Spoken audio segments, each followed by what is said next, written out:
Баршаңызға сәлем, құрметті менің көрермендерім, каналыма қош келдіңіздер. Сіздермен бірге Ләйләгүл. Бүгін мен сіздерге өте тойымды, тез арада дайын болатын, және де ең бастысы пешті қажет етпейтін, табада пісетін пиццаның рецептісімен бөлісетін боламын. Сондықтан видеоны өткізбей мұқият соңына дейін қарауларыңызды сұраймын. Ал келесі видео рецепте мен сіздерге құрамы арзан және де дастарханыңыздың көркін ашатын қарапайым салаттың рецептісімен бөлісетін боламын. Сондықтан қазірден каналды жоғалтып алмас үшін каналыма тіркеліп, қоңыраушаның белгісін все деген батырмаға басып қоюларыңызды сұраймын. Ал ендеше бастайық. Ең алдымен құрғақ ыдысымызға 2 дана жұмыртқамызды саламыз, және де ең бастысы бұл рецепте біз ешқандай весаны және де миксерді пайдаланбаймыз.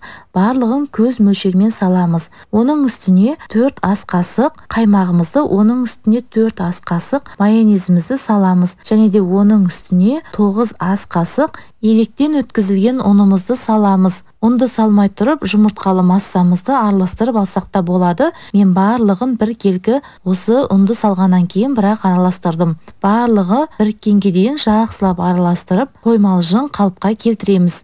Бұл пиццаны үйге күтпеген қонақ келіп қалғанда немесе кино қарап отырғанда жасағанға өте ыңғайлы жеңіл рецептердің бірі. Сондықтан міндетті түрде сіздер де жасап көріңіздер. Ал енді салмасын дайындаймыз. Ол үшін мен үккіштен өткізілген сырды, қызанақты және де колбасаны пайдаландым.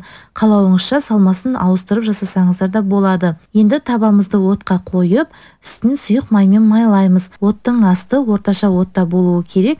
Үстіне қамырымызды құйып, жақсылап жайып шығамыз. Менде табаның размері 28 диаметр, сондықтан менде пиццаның қалыңдығы қалыңдау болып шықты. Егерде сіздерде кішілеу болса, онда осы рецепті 2-ге бөліп дайындасаңыздар болады. Немесе 30 сантиметрлік таба болса, онда сіздердің пиццаларыңыз жұқа әдемі болып шығады.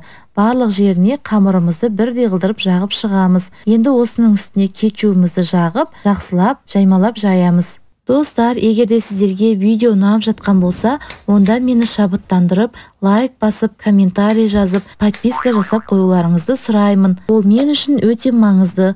Сондықтан қазақша тілді контентті қолдап өтулеріңізді сұраймын. Енді салмасын саламыз. Өзіңіздің қалауыңыз бойынша қияр, немесе тұздалған қияр, немесе басқа да салмамен дайындасаңыздар болады. Үстіне сырымызды қосамыз. Менде моцарелла сыры. Барлық сырымызды жайып болғаннан кейін қақпағын жауып, баяу отта 5 немесе 10 минут мөлшерінде пісіріп аламыз. Біздің пиццамыз дайын болады. Мінекей біздің пиццамыз дайын болды. Тез арада дайын болады. Сондықтан міндетті түрде отбасыларыңызға, жақындарыңызға, балапандарыңызға тәтті пиццаны сіздер де дайындап көріңіздер. Ең бастысы сіздің көп уақытыңызды алмайды, тез дайындалады және де өте тойымды тағамдардың қатарына жатады. Сондықтан сіздер де дайындап көріңіздер. Сіздермен бірге болған Ләйләгүл. Келесі кездескенше сау болыңыздар. Пока-пока.